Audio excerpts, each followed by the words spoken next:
The 2024 Summer Olympics in Paris has brought together the creme de la creme of global athletes representing over 200 countries in 32 different sports. Africa is represented by 54 countries but does not have athletes across all disciplines. The majority of Africa's athletes participate in athletics, but during the Paris Olympic Games, other countries have been winning races that used to be dominated by the continent. Historically, Africa has never had many Olympic winners, and no African country has ever topped the overall medals table at the Olympic Games. On this special joint edition of Talk Africa and Sports Scene, we look at how Africa has performed in Paris, why the continent does not compete in many of the sports, and how to ensure it has a greater presence at future Olympic Games. I'm Mahia Mutua in Nairobi. Welcome to the program.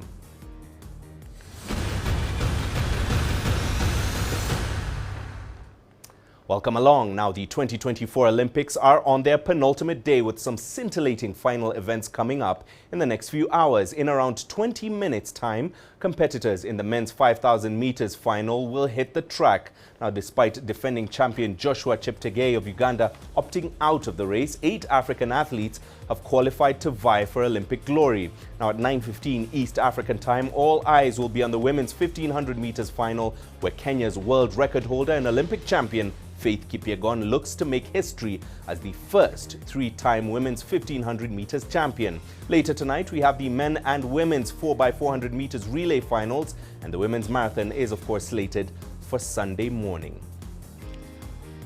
Well, the sporting action in France has been electric over the last few weeks. Numerous records have been broken as athletes across the board push themselves to the limit. Before we begin our panel discussion tonight, let's now cross to Paris to get an up-to-date account of the game so far. Joining me now from the French capital is CGTN's Tony Waterman, who has, of course, been covering the games so far. Tony, good to see you tonight.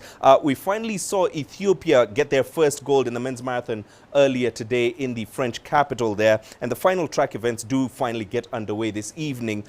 What more is in store for Africa, do you think?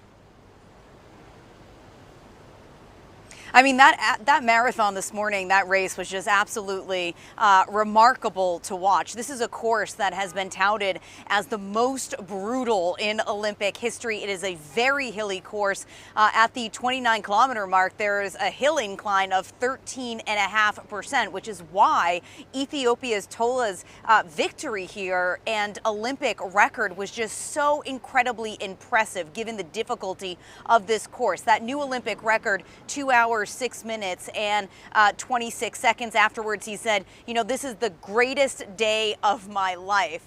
Other runners not having such a good day. There were actually 10 runners that never even completed the marathon this morning. That includes Kenya's Kipchoge, who had been trying to go for a third gold medal in this race. He unfortunately wasn't able to finish it. But just happening now, Kenya's Emmanuel Wanyoni winning the gold in the men's 800-meter race. So another gold for Kenya there. And I mean, it's a jam-packed schedule. You went through it already. What we're expecting later tonight, we have the 5,000, we have the 1,500, and we have the 4x400 meter. I mean, it's going to be jam-packed, medal after medal after medal. Just an exciting way to finish off these Olympics. Indeed, plenty to look forward to, and of course not forgetting the women's marathon, which does kick off the final day of the action in Paris. What should we expect on that last day at the Olympic Games?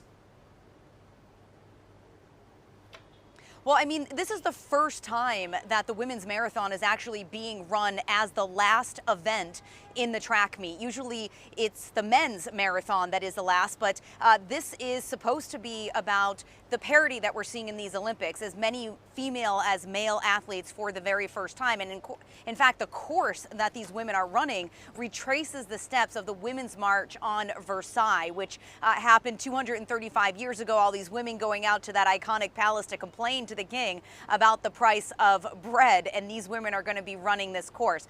This is really, there's 90 runners in this, but it's really a race between Ethiopia and Kenya. So we have Tigsit Assefa, who is going to be running. She's the current world record holder when it comes to the marathon distance. The big question is whether or not she's going to be able to handle these hills in this race. There are 2 other Ethiopians that are running, so perhaps they as well will have a medaling opportunity. And then on the Kenyan side, you have Paris Jepchirchir, who is the reigning gold medalist in the marathon, having won in Tokyo 3 years ago. She's also won the Boston Marathon, the New York City Marathon, so she definitely knows what hills are all about. And then from the Netherlands, you have Sifan Hassan, who is doing very well so far. She's the second fastest marathon holder in the world, but she has won bronze already in the 5,000 meter race. She also won bronze in the 10,000 meter less than 48 hours ago. So the big question around her is going to be whether or not her legs are going to be able to handle a very hilly course after running these two other events. It's going to be extraordinarily exciting. Right. And finally, Tony, on a personal note, you have been on the ground covering these games over the past 2 weeks. What have been some of the highlights for you over the past 2 weeks? I mean, the same thing that is a highlight, I think, at every single Olympic Games, and that is the heartbreak and the history that is made. I mean, just today, we saw China have a gold sweep in the dive competition, something that has eluded them for so long, something that they came so close to achieving back in Tokyo 3 years ago. The first time in history that a team, a country, has won every single gold that's up for grabs in the diving competition. So that heartbreak that they had 3 years ago completely replaced by this overwhelming joy that they're feeling. Also another gold sweep when it comes to the Chinese table tennis teams. We've seen a number of records being broken through this race. For me, it's the joy. I mean, these are athletes that have trained, some of them all of their lives, to be here in this moment, to give their best, and just to see them feeding off the energy of the crowds, running the best races they have ever run, or swimming the best swims, diving the best dives, whatever their sport may be. That, for me, is what the Olympic spirit is all about, just really achieving your goal, pushing your body as hard as possible, and also mingling with the rest of the world. As you mentioned, 200 countries represented here in Paris. Indeed, couldn't have said it any better myself. Tony Waterman, thank you very much for speaking to us on the program from Paris there. Now, moving on, African athletes historically are known for dominating in athletics, but with 32 different sporting events taking place in Paris, there are many more disciplines African athletes have the opportunity to participate in. Let's take a look at one athlete who's pushing the bounds of African sport. The Olympics continue to offer, as we've said, African athletes access to uncharted territories to explore their potential. One such sport is sailing, and in this year's Olympics, Mozambican sailor Daisy Nakile qualified for her second tournament, splashing away to new waters.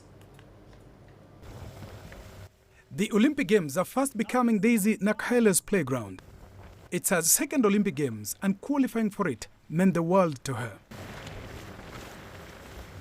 I feel so excited to be here because it's Olympic Games, so I will represent Mozambique, so I'm happy. Daisy is a trailblazer in her own country in Mozambique and for the women's sailing in Africa. The talented athlete is only 24 years old and is quickly coming to grips with the women's dinghy at the Olympics. But getting here hasn't been easy. Me and my mom was scared about the sail and go to water and about weather, so I say to my dad, I want to stop. And my dad say, no, I have to do sailing because it can change my life. At the Paralympics, Daisy completed 9 out of 10 scheduled races.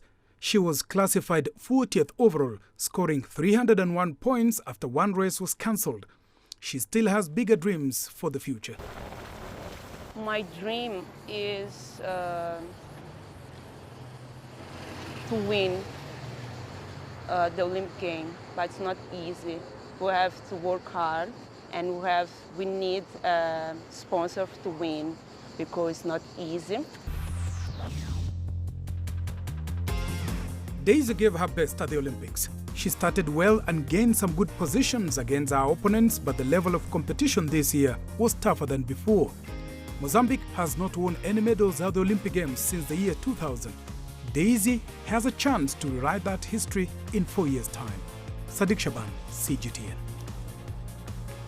Well, we do wish Daisy all the best as she charts a course into new sailing waters. And now to unpack Africa as a whole at the 2024 Paris Olympics, let's now open this up for our discussion panel tonight. We're joined from Cape Town by Katua Low, who's a sports commentator and analyst. In Cairo, we have sports analyst Abdelrahman Magdi. And here in Nairobi, multiple gold medal winning marathon runner Douglas Wakihuri. Ladies and gentlemen, welcome to the program. Douglas, I'll begin with you now. Looking at the overall performance of the continent as a whole, can we say that Paris 2024 has been a successful outing? Thank you very much. As we look at the 2024 Paris, I think it's a wanting space, and I think we can do better if we are well prepared, because some of our preparations are a bit less, probably 2 months in play, where other countries are doing 4 years in preparation. So I think it's wanting, and especially looking at Kenya being the leader in athletics, having that performance, I think we could have done it better.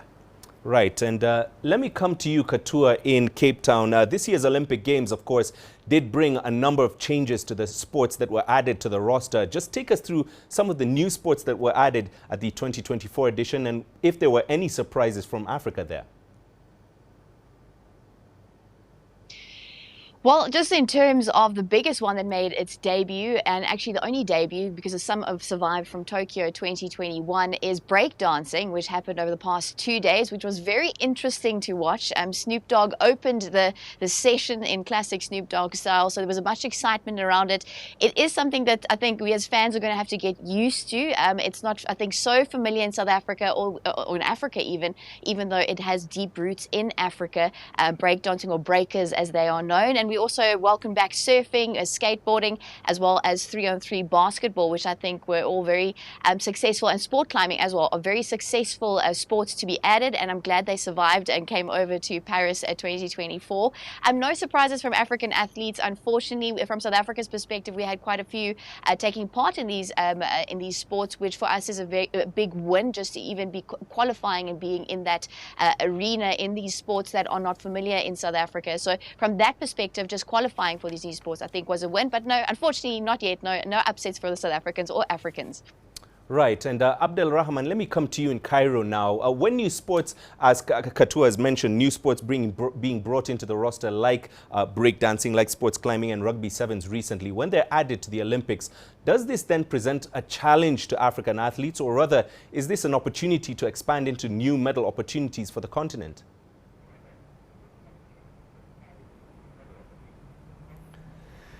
Well, you know, it will always come to the best the best country that plans ahead, and the best country that works really hard on building you know, the base to end up with a medal. You know, so some sports when added to the Olympics will definitely be will definitely make some more opportunities available to some countries. Like, for example, if for Egypt, for example, when squash is added in, then I think we have a good chance then to start to be the favorites for some medals. But still, you know, now with the sports announced already, who's going to be, like, which sports that are going to be added already, now everyone knows the sports that are going to be added in the next Olympics, and everybody already started working.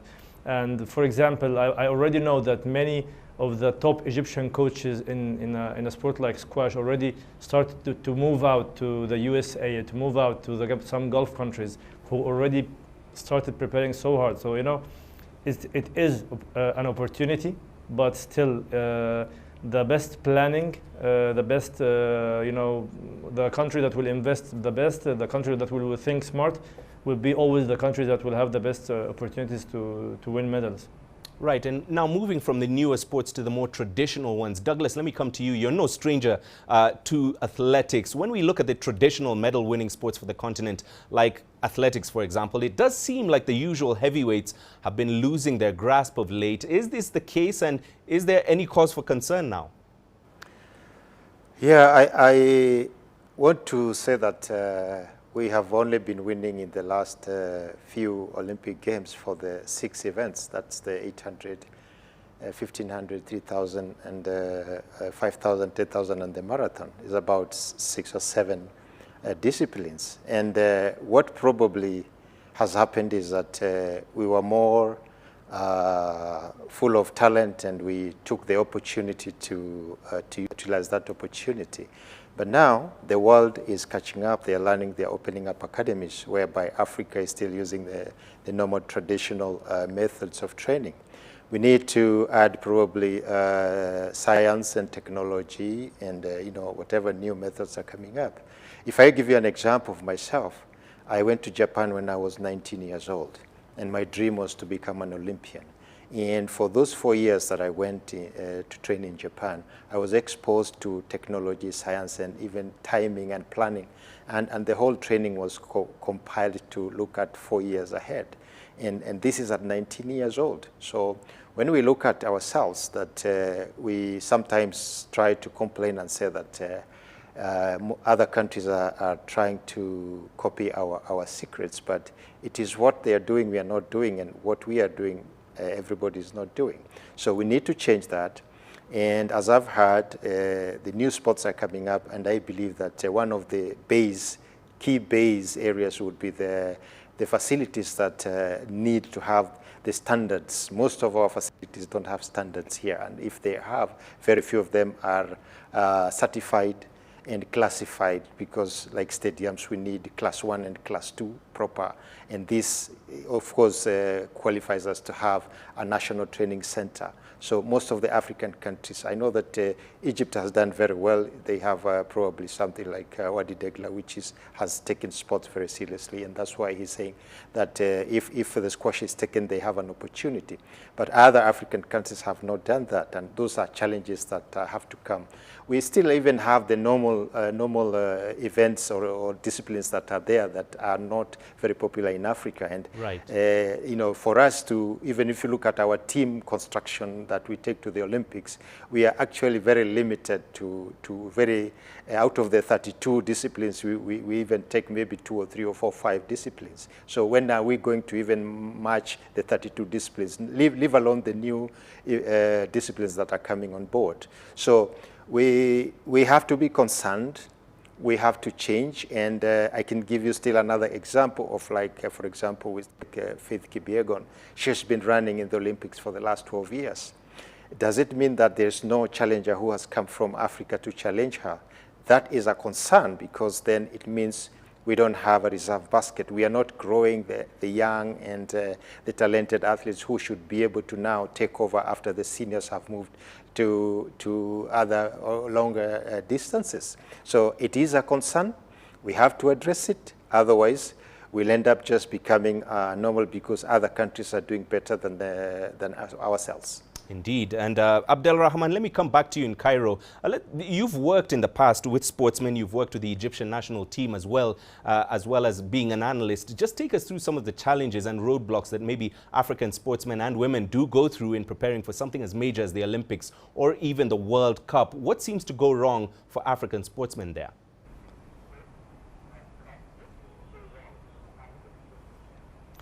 Well, this is a long story, and preparing for a major tournament doesn't start like a few months before the tournament. Normally, it's a long-term plan. It's a lot of years of hard work, a lot of years of planning, and this requires so many things. Like requires the qualified person who puts the plan, and the qualified coach who have the enough badges, coaching badges, and who is already caught up with the world best coaching techniques, and of course facilities. And coming to Africa,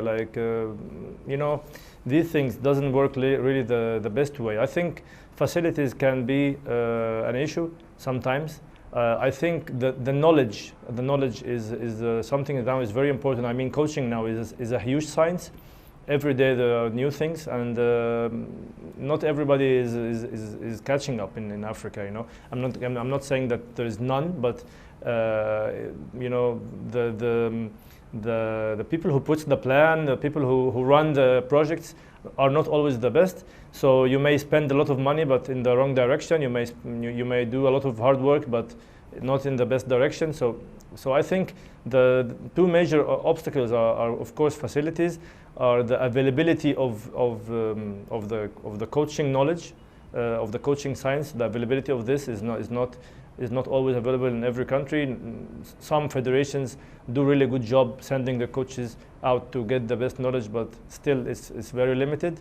And I think the players' mentality also, it matters. And it comes kind of, part of it comes from the coaches, part of it comes from the education. So, it's a long story. This is why, you see so many of the African champions who get medals. They're actually based outside Africa. Like we have Mohamed Said who just got a medal. And this guy is just have studied in the USA, and the mentality has been built up there. And it's it shows that sometimes the opportunity there is easier. So I think, many kind of challenges and obstacles. Right. Katua, let me come to you now. South Africa is, of course, well known for sending a wide variety of athletes and teams to participate in an array of disciplines. We did see the South African team send a diverse contingent of athletes this time around, taking part in the rugby sevens, the relays, as well as in the pool. Is it maybe time that African athletes and teams branch out into sports and disciplines that they're maybe not traditionally known for? If it's possible in those countries, then yes, I do think Africa should be expanding into events like sport climbing. I 100% see that Africans can be thriving in that sport, as well as something like rowing or kayaking, even the more middle and longer distances, even more than that. I think 100% what he just said in terms of investing in the next generation of talent when it comes to these sports. I 100% think we should be focusing on those things, because it just gives us more opportunity to show what we've got. I really think Africa's potential is endless, and if we put the right financial backing, the right facilities in place, then we could be thriving in more than just a track and field or in the pool. And I think in South Africa, the tendency sometimes feels like when every 4 years rolls around, we either do well in the pool or on the track, and then sometimes you have now and then, like we had our mountain biker, Alan Hathley, get a bronze out of which felt like nowhere. So imagine we were actually investing in those sports a bit more, what we could have brought home if we actually did back those sports and invest in it from a grassroots level. Right. Douglas, coming back to you, you did touch on this earlier, speaking specifically of athletics. Has the willingness of countries like Kenya and Uganda to train foreign athletes maybe contributed to the detriment of the sport among domestic athletes? And in other words, have the standards gone down here, or have they been going up elsewhere?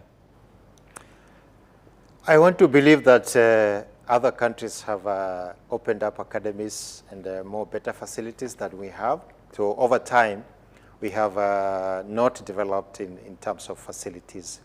And of course, most of our athletes basically go compete outside the country. So they have the knowledge, they have the coaching, which is done out there. But if you look at the balance between the big city marathons and the championship, being it Olympics or any other championship event, we really are performing very, very, very poorly, because probably the value has deteriorated a little bit, or recognition is lacking. And I think you can train anywhere, because for myself, as I said earlier, I trained in Japan. Of course, I denied Japan the silver medal in the Olympics then.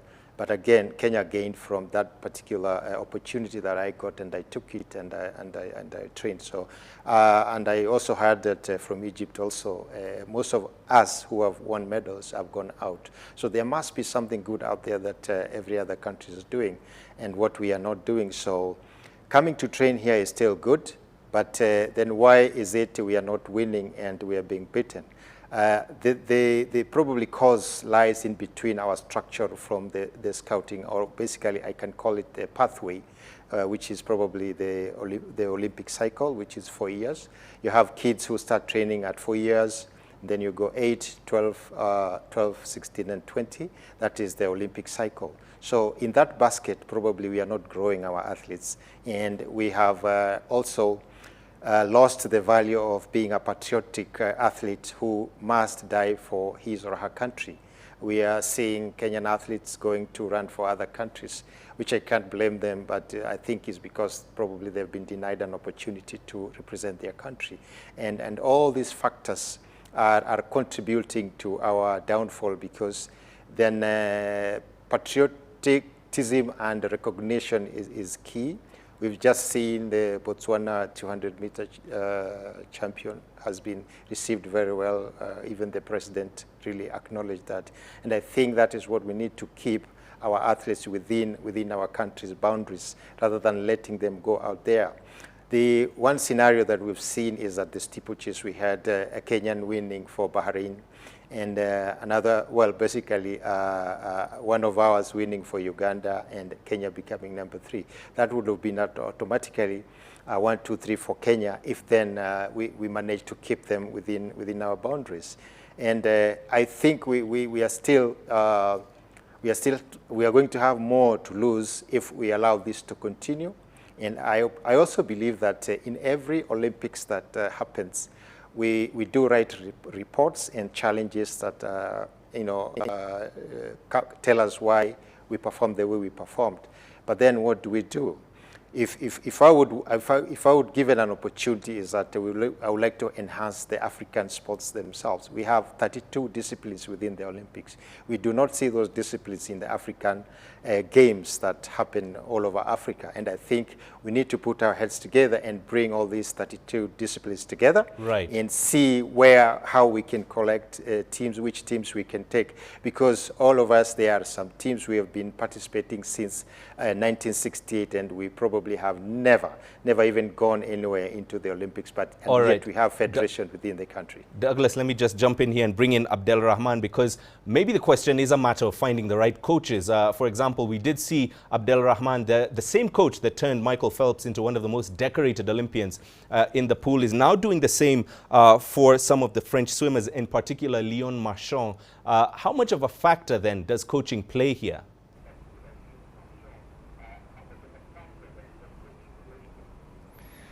I mean, coaching is very important. Coaching and facilities are just like two very, very crucial issues. And I mean, coaching, to have the right coaches, also coaching is a talent. So you cannot forget that coaching is a talent and education. On your way to find the right coach, you need to educate a lot of coaches and have huge projects, many different coaches working, and then you can see which coach who's performing the best, and then you eventually get to some coaches who are really qualified between like education and talent to give them the chance to start to create your champions. And if you look at the top 50 countries in Paris 2024 now, or the medals, like we have 3 African countries, I think, and most of the medals we get in Africa is like more of the marathons and the long runs and all this, and it is about coaching, of course. But if you go to the team games and team sports, which is more about coaching, more about techniques, more about this, you will not find so many African medals. So it's not simply about coaching, but the finding the right coaches and educating them and reaching those coaches is not easy. And now you see the right coach, the top coach is always being like offered by many different countries to go there and get a lot of money and all this. This is a proof that it's not easy to find the right coach. They get a lot of offers, they move out, they go. So yeah, of course the right coach is crucial. Putting knowledge ahead is crucial. Investing in coaches and maybe foreign coaches who are far ahead is crucial. In order to go to an Olympic champion, but still it's not the only factor, but it's one of the top 2-3 factors for sure. Right, very interesting conversation there, but we are going to take a short break right now. We are, of course, speaking with Douglas Wakiori Katualo and Abdel Rahman Magdi. When we come back, we'll be looking at some of the solutions to the challenges facing African sport, and also how Africa has performed so far in Paris 2024. Do stay with us. Breaking barriers, bridging cultures. Witness history with CGTN's eyes on the ground. Uncovering the stories beyond the podium where every athlete shines. Feel the pulse of Paris, taste the thrill of competition. From east to west, our diverse team brings you every angle. Global insights, widespread coverage. Experience it all, only with CGTN.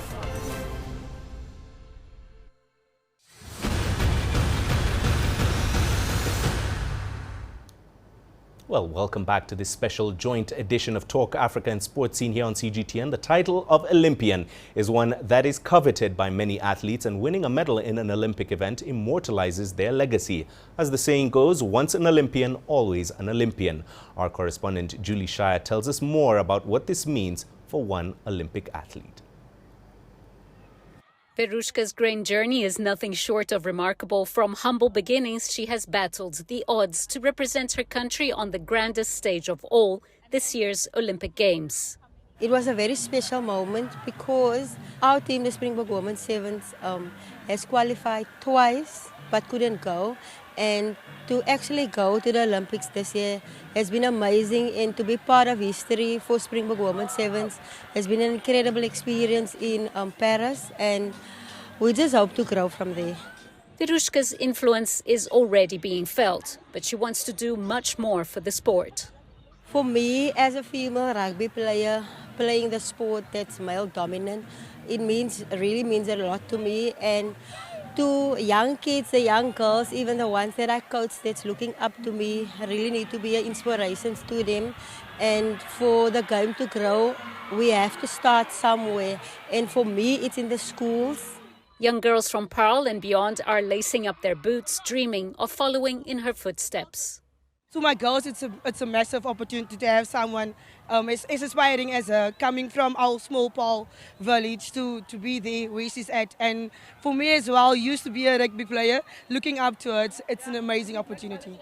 Verushka Grain is more than an athlete for these girls. She is a role model, a trailblazer, and a symbol of what is possible. She's a star to me because I really look up to her, because most of our Springbok players come from Paarl. And I hope one day that us, my teammates, we can represent also the Springbok team one day. It's a privilege, I have to say. We didn't think we made it this far, but seeing Verushka Grain as a woman becoming so far in life, it motivated us to keep on pushing as a girls team. And it's on this pitch where Grain is inspiring the next generation. Verushka Grain's journey to the Olympics isn't about medals, it's about inspiring a generation to chase their dreams, no matter where they come from or how tough the journey may be. Julie Shara, CGTN, Paarl, Western Cape. Right, let's now continue our discussion on Africa at the 2024 Olympic Games and look at some of the solutions to the challenges facing sports development on the continent. Still with me are Katua Lo, Abdelrahman Magdi and Douglas Wakihori. Thank you all for staying with us. Katua, let me come to you now. It's not been all doom and gloom, surely, for Africa in Paris. What have been some of the bright spots at this year's Games? Oh, there have been a few memorable moments and epic moments just from a South African perspective. Last night, seeing our 4x100 meter relay team led by Akani Simbine grab that silver. It was just so awesome to see. And we've had an 18-year-old there, Bayanda Walaza. He's going back to school next week writing exams. So, I mean, to see him on that stage and also handle that pressure, it was just a beautiful moment for 30-year-old Simbine also to finally grab his Olympic medal. And then, of course, Tatiana Smith, our gold medalist and silver medalist at this year's Olympic Games. And I mentioned Alan Hatherley in terms of a bronze medal. And then just in terms of Africa, the men's race, marathon race, I almost said comrades, but the marathon race this morning was absolutely stunning to watch. So quick over the very tough course. And well done to Tulu for winning that one. And just Botswana as well. Letsela Tebogo really lighting that track on fire. And hopefully, if I'm not mistaken, he's in the 4x400 meter as well. So we'll see what he does there. But yeah, Africa has some bright spots and some very, very deep-rooted, talented athletes who, when they have the opportunity, can perform on that world stage. And I really just hope we keep investing in these athletes and these sports across all of Africa to see them performing even more. Katua, do tell me more about what that meant to see both Akani Simbine and Tatiana Smith win medals for the Rainbow Nation there. How did it feel for South Africa?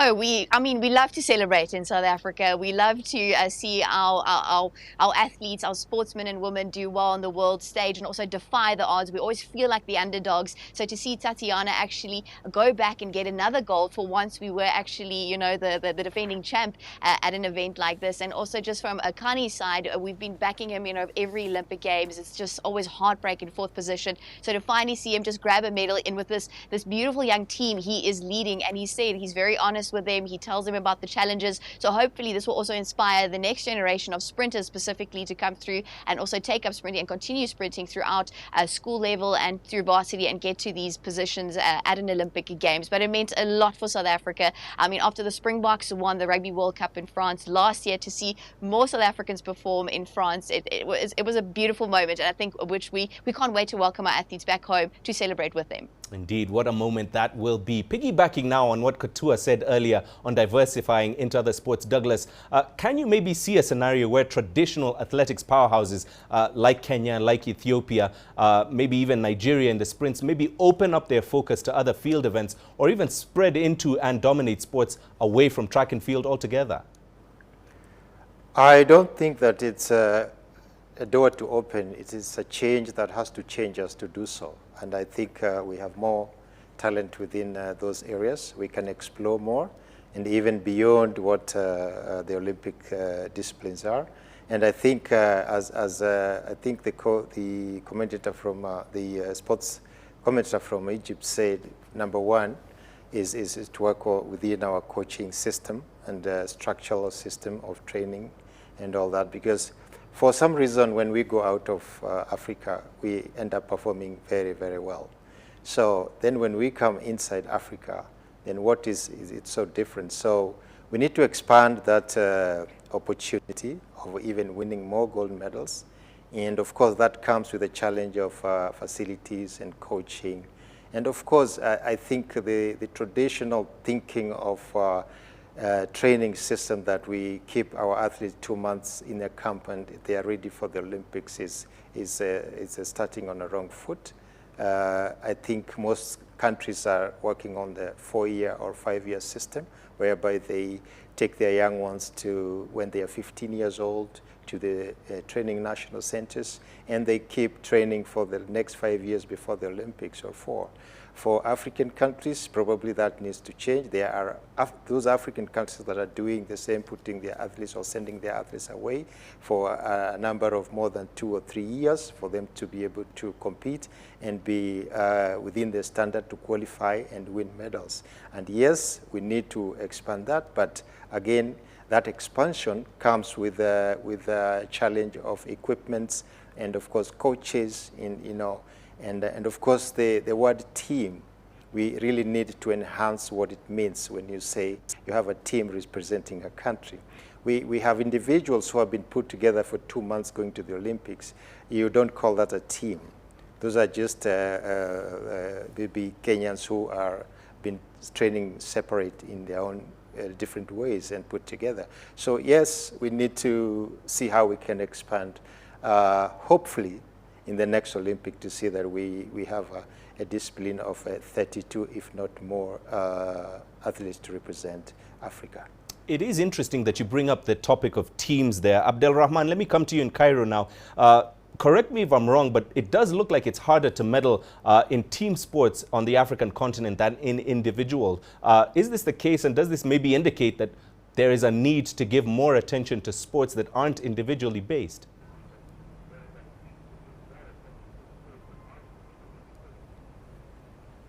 So you mean that the individual is more successful, the individual sports is more successful for the Africans more than the team sports, you mean? Indeed. If I heard this right? It does seem like where nations send individual athletes maybe to track and field events, the African continent does seem to win more medals there than in team sports.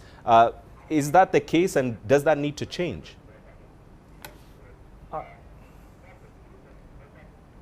I mean, yes, of course. Like, let me tell you this.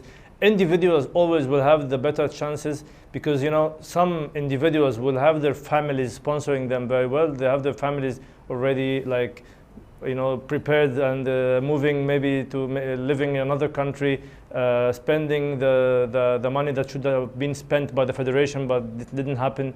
So individuals are always, I'm not going to say easier to prepare, but it's much more complicated to prepare a team like a football team or a basketball team. This needs like literally long years of planning and hard work again. But for the individual sports, you can find someone who is super talented, someone who finds like parents to sponsor him, finds the right, is lucky to have the right parents to sponsor him. Maybe his talent is very obvious, so now people start to have a look. So an individual, it's the end of the day, it's just one person. Maybe a person who studies abroad, maybe, so luck can play a role for the individual, but for a team, it's almost impossible to prepare this like by luck or by chance or because of only talents. It's not about talents. It's about a lot of work. So we'll always have also the genetical factors that helps a little bit because of some geographical locations of some African countries will help them in having like more endurance in the long marathons, and all this will still stay in the individual sports. But for the team sports is not by luck. If you look to the Moroccan example, like in football team, for example, so Morocco has been working very hard for the last maybe 10 years. Now they've reached quarterfinals for the Youth World Cup. They've reached semifinals in the Senior World Cup, and now they're clinching the bronze medal for the Olympics. It's very consistent. Nothing is by luck. It's planned, and now they're gaining the results that they deserve. So yeah, I agree. Indeed, like individuals will always have better chances because it can happen, but teams need like much more planning and much more hard work. Right. Let me get Katua's views on this. What maybe are some of the opportunities and options in sports that you believe African sportsmen and women can explore that maybe in future can lead to Olympic glory in coming editions? Is it maybe commercialization or traveling or getting better coaching? What are some of those options maybe that African sportsmen should explore? Yeah, I think as federations from Africa, and I don't think it's a very common thing in Africa, is to see sport as a business. So invest in it as you would in any other business and you'll reap the rewards. And so that also means financial backing, making sure there's a 5-year or 6-year or 10-year plan in place and executing that plan, and not just assuming the athlete or the team will go about it on their own way and then only you come in, when it's Olympic Games, actually follow through with that. And also helping with those facilities, and automatically through that it'll be better coaching and all those things that follow. But I also think a big thing is to help African athletes to be better on that world stage is to actually bring like world championships and competitions to Africa, instead of us traveling all around the world to be participating and spending money on all that and never having opportunity in Africa to participate at that level. So I think bringing those competitions to Africa will be a very good start to also just see what we have in Africa in terms of the talent, and also hosting events like that will definitely help with the exposure and the reach of these sports and these athletes participating at this level. And I know it's a challenge because Africa as a continent, we seem far away from everything, but I think it's important to start looking and bringing those events to Africa, because Akani Simbine, who will come home, he's also probably going to be here for a little bit, train a little bit, and then head to Europe to go train there and be closer to all the world competitions, so that he can be on par with the rest of the world, which we want to see him, and then go medal. So yeah, if we can invest in that side, I think that will already be a big step in the right direction. Right. Douglas, let me come to you because you have a unique perspective, having been an athlete, having been an Olympian as well. Speaking from an athlete's point of view, has there been maybe a tactical evolution of track and field from when you were an athlete to today, and maybe does that need to translate to sportsmen of today here on the African continent? I think I can say when I used to compete, I was very passionate to represent my country in the Olympics, and also I wanted to become an Olympian. My background comes from inspired by my uncle, who was a very good miler in the 1500 meters, who went to the US in the 1970s. So when he realized that I have a talent, and he promised me that I could go to the university, and really this just blew me up. So if you look at the structure or the manner that I have come up myself as an Olympian, is that I started running the 1,500 meters. I came to 5,000 meters. I came to 10,000 meters, and of course, I just upgraded to the marathon not because I was a marathon runner, but because my coach decided that that would be the best event for me to take me to the Olympics, basically. And that is basically what we did. So yes, I think that is the way we need to look at it. And I think the potential that we have in Africa is quite great. Let's get you an update this moment before we continue with our discussion from the Paris Olympic Games. Just moments ago, good news for the African continent. Ahmed El Gendi has just won Egypt's first gold medal at the Paris Olympic Games, winning the men's modern pentathlon with a world record 1,555 points. More good news as well. Earlier on, Kenya's Emmanuel Wanyonyi, as mentioned by Tony Waterman, clinched the country's third gold medal in the men's 800-meter final. So Ahmed El Gendi winning the men's gold in the modern pentathlon, as well as Kenya's Emmanuel Wanyonyi clinching gold in the men's 800-meter final. Before we move on to the next segment of our discussion, let's take a quick look at Africa's medal standings at the Games so far on the penultimate day.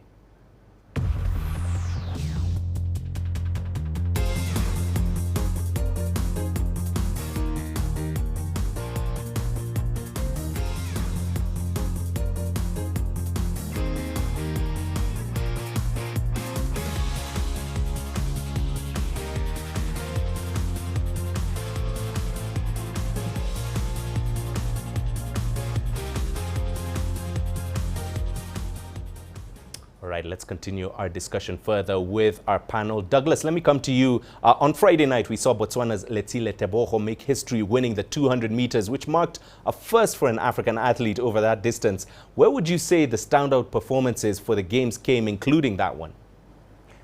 I think it's Africa's most special moment to have the first gold medal for especially the sprint. And this is a new door that Africa is opening. And I think Botswana is going to lead us. We also have Omanyala, who is also been in around 100 meters. So we need to bring the glory of sprinting back to Africa. And I know that we have that potential. But it's just that we are unable to put that package together so that we can deliver to the world. But I think all running events probably starts from the sprinting package that we need to develop and see more in 400 meters. In at least 800 meters, we are good because we are still winning gold. But from 100 to 200, we have never performed very well. That is within the African continent. And I think I don't think we really need to select which event that we can perform better or not. I think we need to take seriously all the disciplines that are two disciplines, and probably hope that one day Africa is going to dream that each African country will take the 32 disciplines athletes to participate and represent this great continent of Africa. Right. Katua, let me come to you in Cape Town. Having looked now at the good and the bad of Paris 2024, what does Africa maybe need to do in order to be better prepared for Los Angeles 2028? This is, of course, only 4 years away. Yeah, the clock's ticking already for LA 2028. I'm already getting excited for it just because I see the potential. I see what we can do in Africa and in South Africa. And I really hope, and I think it's very, very important, is that I think we said it, but report on this Olympic Games and then go ahead and actually implement the actions we need to take to make sure our athletes perform at that level, whether that is making sure the facilities are up to date and we've got better coaching and structure in place so that they can actually have the time and energy to not, have a second job and actually focus on what they need to do from an athlete's perspective, so make sure that they can actually perform there, because it's a full-time job doing this. So I the utmost respect for athletes and coaches who do more than one thing besides what they are doing at the Olympic Games. That takes a lot, and it just shows you how amazing it is. So imagine them having the facilities and the financial backing to actually do that full time. And I don't know if the solution would be to maybe narrow in on the sports that we seem to be bubbling under here at this Paris 2024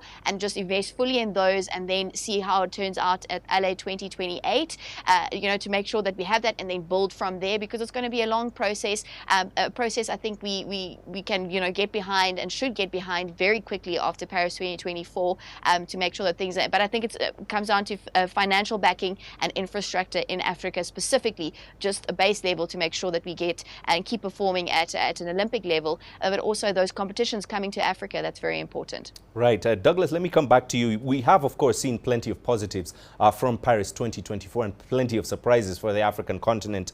Maybe how can we then sustain that momentum, those positives, those gains for Africa, so that we can maybe develop on them and not lose them in future Olympic Games? I want to believe that Africa must become very hungry into wanting to bring the Olympic Games to Africa, and we must all work together as the 54 countries to fight for this and make sure that happens.